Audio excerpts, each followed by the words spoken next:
Well, greetings and salutations, everybody. Welcome to my YouTube channel. My name is John Campea, and this is a companion video. What are companion videos? Well, I'm awfully glad that you asked. See, every day on the John Campea Show, Monday through Friday, we take time to take live questions. Sometimes, though, we don't have enough time to get around to all the live questions that get sent in, but I want to make sure I get those questions answered properly in a video, so we gather up the unused questions and we address them here on companion videos. So, let's not waste any time and dive right into it. And the first question we're going to start getting caught up on here today comes to us from, wait a minute, I lost it.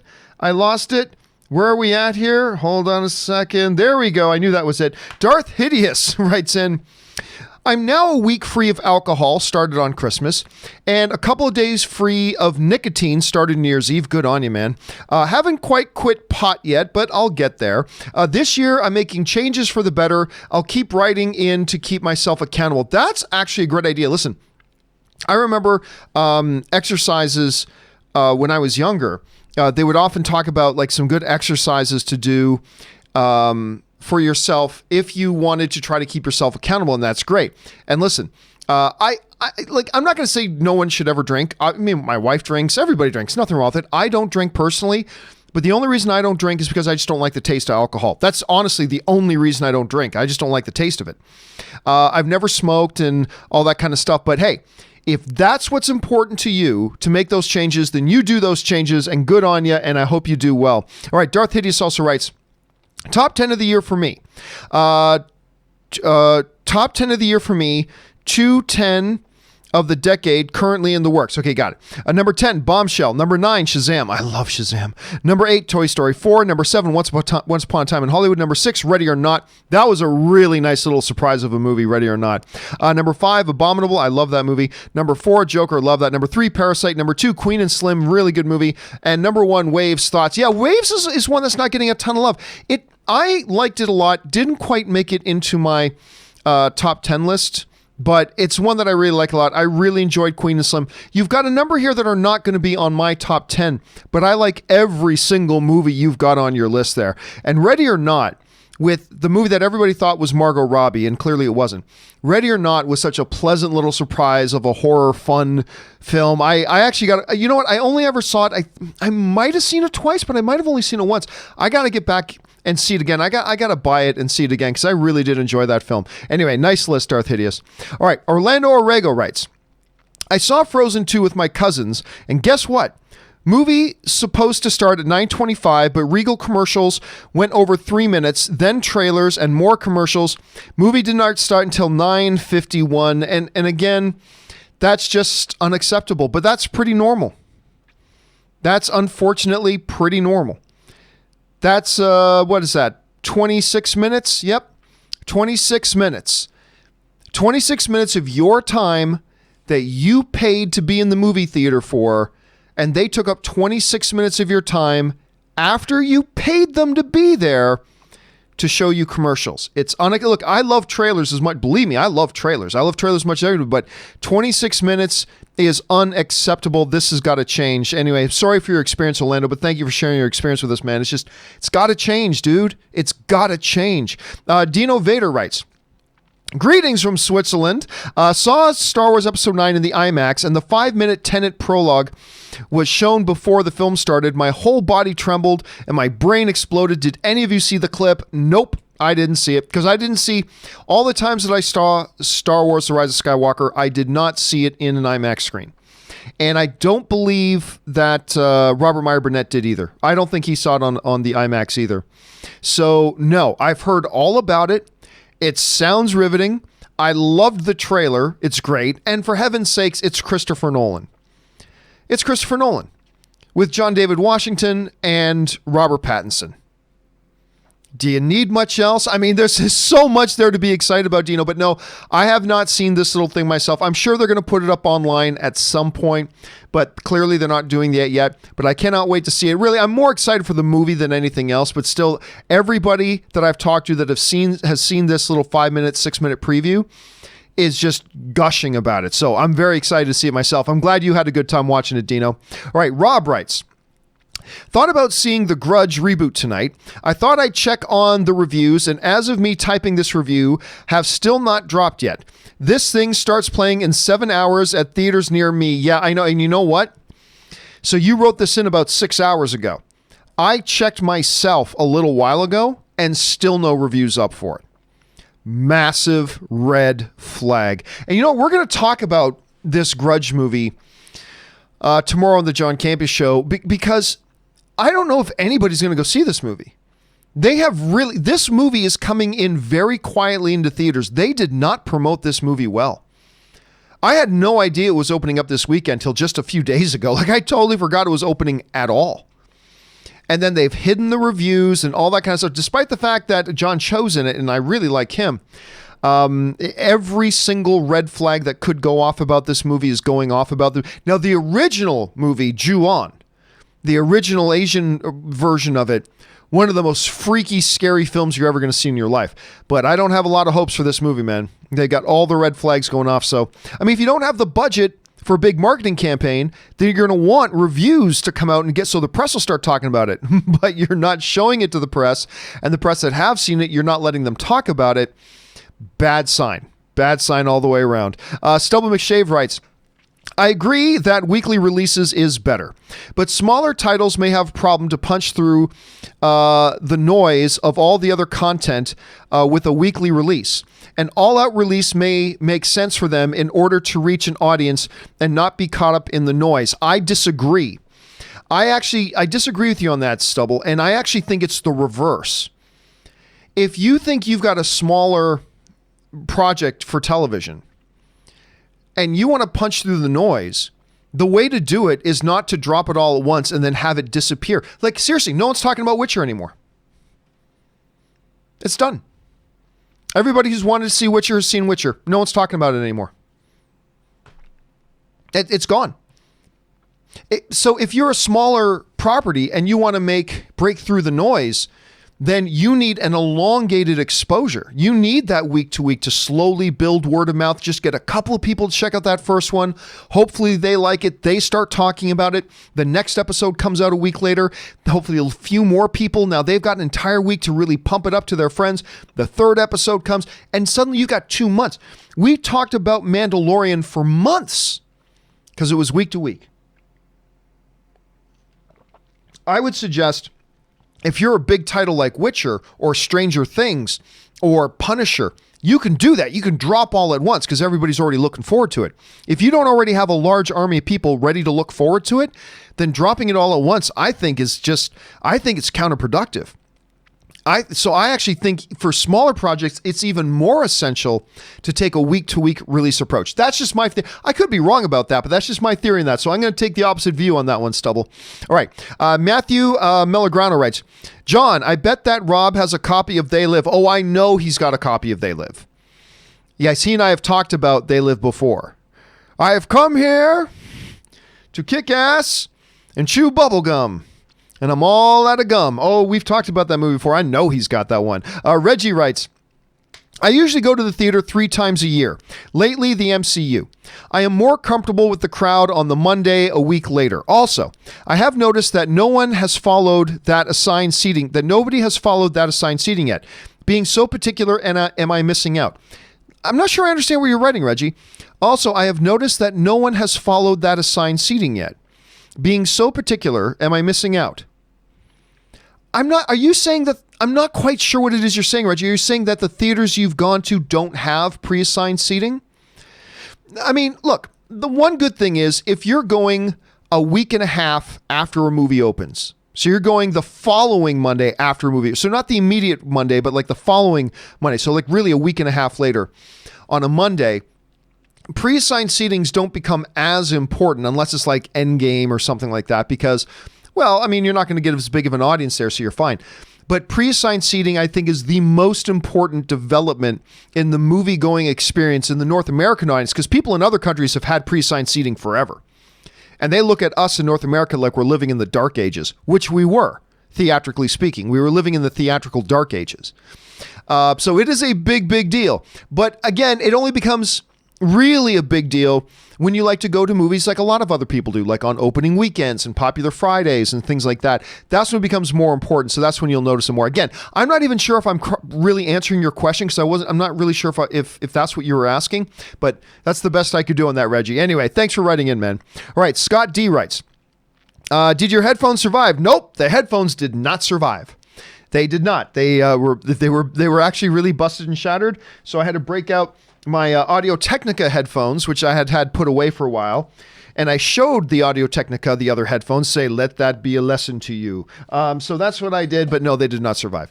Antonio D writes, as a fellow Italian, I understand your rage mode. Yeah, so for those of you maybe who didn't see the John Campea Show earlier today, I shared pictures of this and I talked about it. But we had tried to launch the show and we had this terrible audio problem where everything was echoing and I could not figure out why. And I hate letting my audience down. I hate failing my audience. And I was humiliated because we had probably 1,500 people. We had just started the show. We probably had about 1,500 people in here in the live chat room just as we were starting. And I had this terrible technical problem happening and I just had to apologize to the audience and say, we got to pull the plug on the show and we'll see what we can do. And we pulled the plug on the show and I was so mad because I hate failing my audience because I'm humiliated. My audience deserves better. And so I got so mad. I took my headphones off. I was like, fuck! And I slammed my headphones on the ground and they blew up. So there you go. Let's see here. Frankie writes, Korg. He's doing it again, Thor. Yeah, so we talked about Martin Scorsese. Again, I don't blame Scorsese for what he said earlier today because it's not like he went out of his way to make some comment. He was being interviewed. Somebody asked him a direct question about it, so put him on the spot. And he answered fairly. He goes like, I haven't seen it. I saw clips. It's fine. I don't think there's anything wrong with him saying that. It's not like his other comments that he made, which were kind of dumb. I don't think there were anything wrong with these comments. All right, Curtis Lopez writes, Part 1, top 10 of 2019. Number 10, Ford v Ferrari. Number 9, Ed Game. Number 8, Little Women. Number 7, Knives Out. Number 6, Irishman. Number 5, Toy Story 4. Number 4, 1917. Number 3, The Farewell. Number 2, The Joker. And number 1, Jojo Rabbit. Curtis, for me, brother, look, there are still a couple I have to knock off here before I can put my definitive top 10 list together, okay? I got a lot caught up over the past 5 days, but there's still a couple I need to see. But as of right now, JoJo looks like it's going to be my number 1 film of the year. There's still 1 or 2 other films that maybe could sneak in there and take its place. But I will be kind of surprised at the point if it's not Jojo Rabbit. Jojo Rabbit, again, I've talked about it a lot over the last few weeks on the show, but it is a movie that we all knew Taika Waititi was good. I didn't realize he was this good. And I've said that about a dozen times, but it's so true. This is such a special little movie. Anyway, again, your top 10 does not look exactly like mine, but man, I like all the movies on your list, man. All you got to do is look at Curtis's list to know this was a really good year for movies. So good on you, Curtis. Thanks for sharing your list with us, man. All right, the Guild of John's Headphones writes, we are going on strike. The headphones are going on strike. Yeah, I smashed that. Oh man, I busted that one set of headphones really bad. Fortunately, it wasn't an expensive pair. So there you go. Let's see, where are we? Curtis Lopez also follows up and writes, 1 of 2. I love how people think Mando was the only thing on Disney Plus and saying they have nothing left to offer except for the years of classic content Disney Plus launched with Dave 1. See, and that's the thing. Look, but the thing is, Curtis, there are people that was their main draw. I mean, let's be fair. There are some people that, and look, to be honest, for me, Mandalorian was also the main draw, but there's a lot of other stuff. The library content on Disney Plus is deep and impressive and is totally worth the $7 a month or whatever it is I'm spending on it. It is a deep and impressive library. And I dig a couple of other things they've got going on too. But to be fair, there are some people that really didn't care about the deep library or whatever. They care about Mandalorian. They care about the MCU shows like Falcon and Winter Soldier and WandaVision. And whenever Hawkeye comes and where like that's the ones they care about. And to be fair to those people, if, you know, the main thing they were wanting is Mandalorian and Mandalorian's now done, they've watched it. then it's not a most unreasonable thing to say, okay, now I'm going to cancel and I will come back when one of the other marquee shows that I'm interested comes back on. And by the way, it's not like it's that this has only ever happened to Disney Plus. I mean, there were a number of people who stepped away from Netflix after they watched Stranger Things season 3. I mean, and I'm sure there are some people that, well, I think you have to get your Amazon Prime membership annually, but I think I heard some people said, okay, well, I'm going to be done with Amazon Prime until the next episode of The Marvelous Mrs. Maisel comes out. So it's not like it's a unique thing, and it's totally fair. Listen, we're paying money every month for a service. And if the service doesn't really have something for you that you consider is worth the money you're going to pay, whether it's $5 a month or $50 a month, then it's not unreasonable to go, you know what, I'm going to stop paying for this service until the service has something new for me. Again, I'm going to keep up with it. The vast majority of people are going to keep up with it, but it's not unreasonable that some people won't. All right. Let's see here. Ma La writes, sent in a really big super chat. Thank you, Ma La, for supporting the channel on that level. We really appreciate that. Let's see. Hi, John and Rob. I was going through the Internet Movie Database and got a bit of heavy heart thinking we will never get to see John Hughes types films anymore. I personally don't think there is a better writer, brilliant comedies with a lot of heart. Well, listen, John Hughes, the thing is, he was almost his own genre.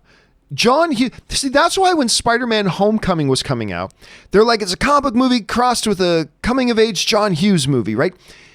A John Hughes movie is almost in and of itself its own genre. And how many writers can you really say that about? Not many. Not many filmmakers and creators you can say that about that. They in and of themselves were like their own genre. And yeah, man, the Hughes's movies got me through my childhood. I mean, and through my adolescence and teenage years.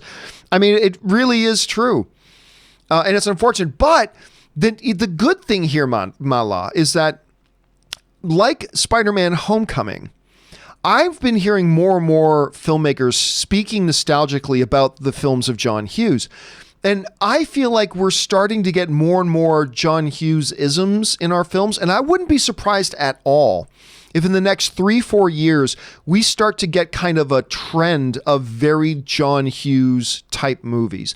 Obviously, they're not going to be by John Hughes himself, but I just really wouldn't be surprised at all if we got those, because a lot of filmmakers these days are like my age, maybe a little bit older, and like me, they grew up watching those films, and those films influenced them so much, and now they're directing these movies. So yeah, it is heartbreaking, but at the same time, take heart, my friend, because I believe that probably at some point in the not too distant future, we're going to get a little bit of resurgence of those types of movies. So we can only keep our fingers crossed. All right. Stephen Rowley writes, could Dune have the same result as Witcher? Not sure how you mean by that. Dune is a movie. Witcher is a Netflix television series. So I got to say, I'm not quite sure what you mean by have the same result. So I'm not really quite sure what you mean by that. If you guys know what Steven's talking about, by all means, jump in the comments section, start a discussion about whether you think Dune, if you understand where he's going with that, could have the same result as Witcher.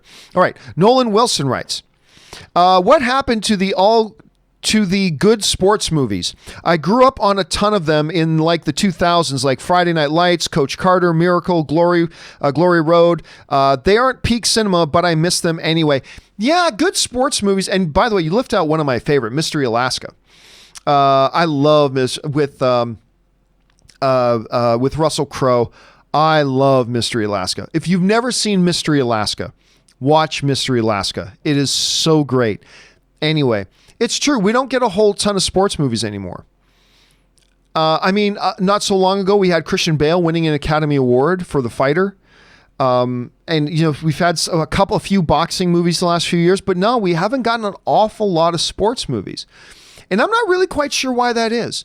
Maybe they just feel like most of the great stories have been told. I'm not really sure.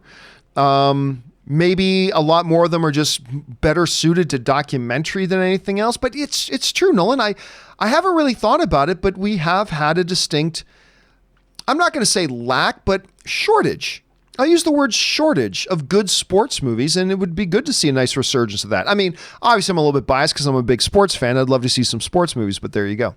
All right. Pablo Zuinga writes, was Maz Kanata a practical character in The Rise of Skywalker? I feel like she looked way more real than she did in episode 7. I don't think so.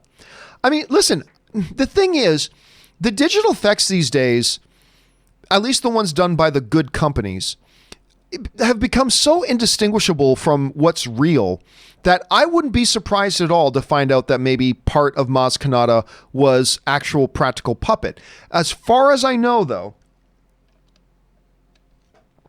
Maz Kanata was all digital. As far as I know. But again, I wouldn't be shocked to find out that it wasn't just because ILM is so good at this damn stuff.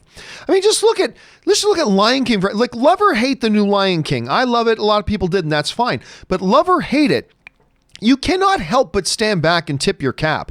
Like, holy crap. You had to pinch yourself like 20 times in that movie to remind yourself that what you were looking at was all completely CGI.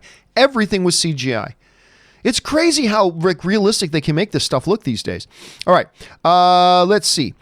Where were we at here? We're at Raymond.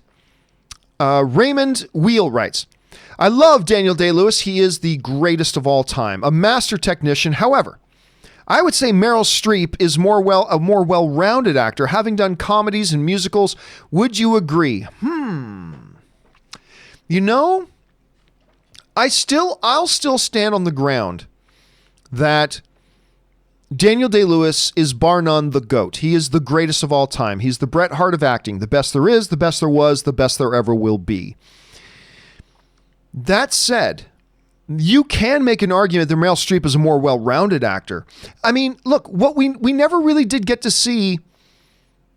There was this one movie where he was the designer. What was it? 9? Was that what it was called? Anyway, but I mean, you can make a little bit of an argument for it, but he never really did comedy.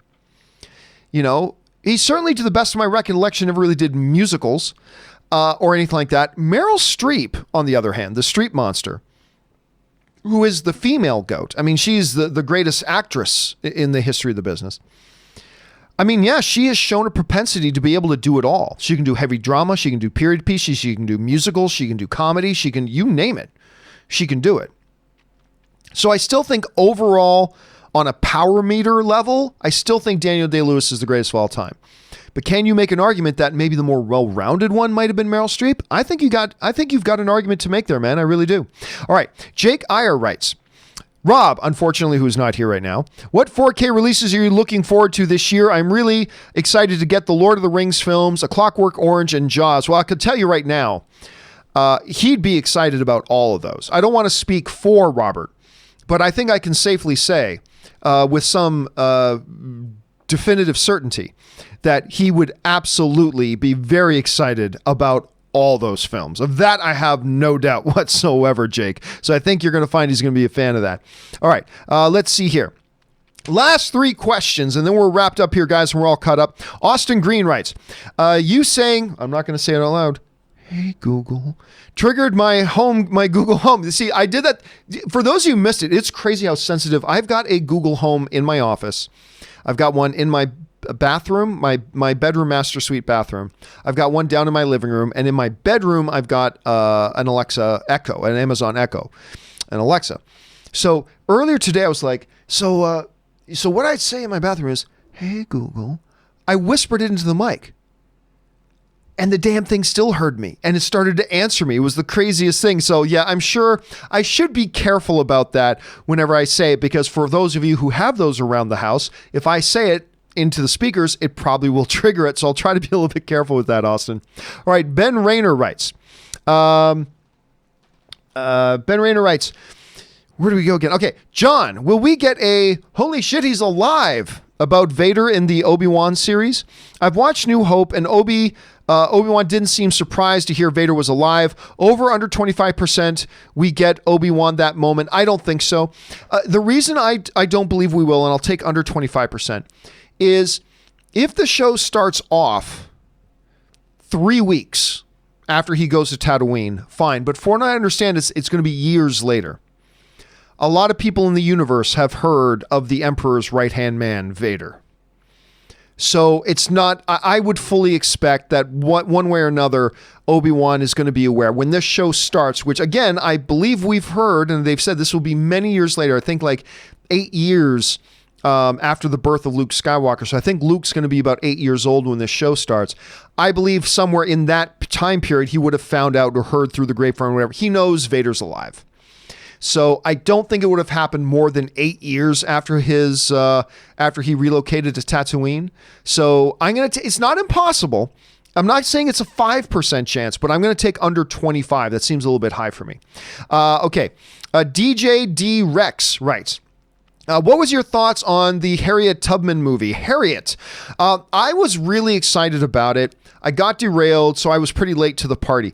I liked it. I mean, personally, it's directed. Now, I always mispronounce her name because she's got one of these names where I've read it 100 times, but I don't know that I've ever heard it said. I don't know if it's pronounced Casey or Kasai. It's Kasi. So I don't know if it's pronounced Casey or Kasai, so forgive me, lemons. And she was an actress. She actually directed a film a couple of years ago that I really quite liked called Talk to Me with Don Cheadle and Chiwetel Ejiofor, which I really enjoyed that movie. I think I like that one a little bit more than the Harriet movie, but I enjoyed the Harriet movie. I thought it was pretty good. It's not my top 10 or anything like that, but I thought it was pretty good. I'll look forward to seeing what she does next, as a matter of fact. All right. That will do it for me, guys, for this installment of the companion videos, getting all caught up on the topics and questions we didn't have time to get around to on the John Campea Show. Don't forget, guys, the John Campea Show does return again tomorrow. That's on Friday with me and Mr. Robert Meyer Burnett. I hope you guys will come back and join us for that. So that will do it for me for now, guys. Thanks so much for being here. My name is John Campea, and until next time, bye-bye.